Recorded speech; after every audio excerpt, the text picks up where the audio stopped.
Going to be joined by Poonam Goyal, Bloomberg Intelligence, a senior analyst for e-commerce and athleisure. And it's interesting, if you look at the headwinds, yes, maybe they have been baked into the price here, but are there perhaps headwinds that the market is not seeing that could meet this company in the coming months?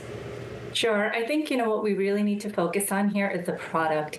So they talked a lot about traffic being positive both online and in stores. So it's the conversion that fell short. And that was due to missteps in women's where they didn't have the right silhouette. They didn't have the colors, the patterns. So really what I'm watching for over the next 3 to 6 months is that reintroduction of colors, silhouettes, patterns to see if the consumer is responding. And if that's the case, then I think, they'll continue to move forward. But if we don't see that, I think there could be more missteps leading to possibly even lower results. Poonam, I was saying to Shanali before this block started that, full disclosure, I really like Lululemon. I really like Peloton. I use both of those brands very frequently. I know you don't cover Peloton, so I won't ask you, but it's interesting that you do have all of this brand recognition when it comes to both of these companies, and yet you take a look at the stock performance, you wouldn't necessarily know it. And to your point, when it comes to the branding and the silhouettes, et cetera, you have Jeffries out with a note saying that maybe the brand has peaked now. Maybe style is shifting. And you think about sort of the re-embrace of baggy jeans, et cetera. I mean, how difficult is it for Lululemon just to keep up with current fashion trends?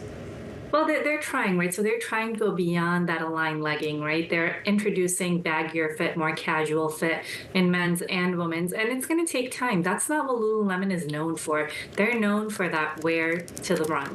That's what you're wearing to the yoga studio. That's what you're wearing to the gym, but not necessarily when you're just hanging out with friends or going out. So they're trying to change a little, but I wouldn't expect them to change too much. I think there'll be a balance, but the customer does love the brand, to your point, and I think that's the one thing that's going great for them. It's if they get the right product, I think they'll do just fine. It comes back down to product.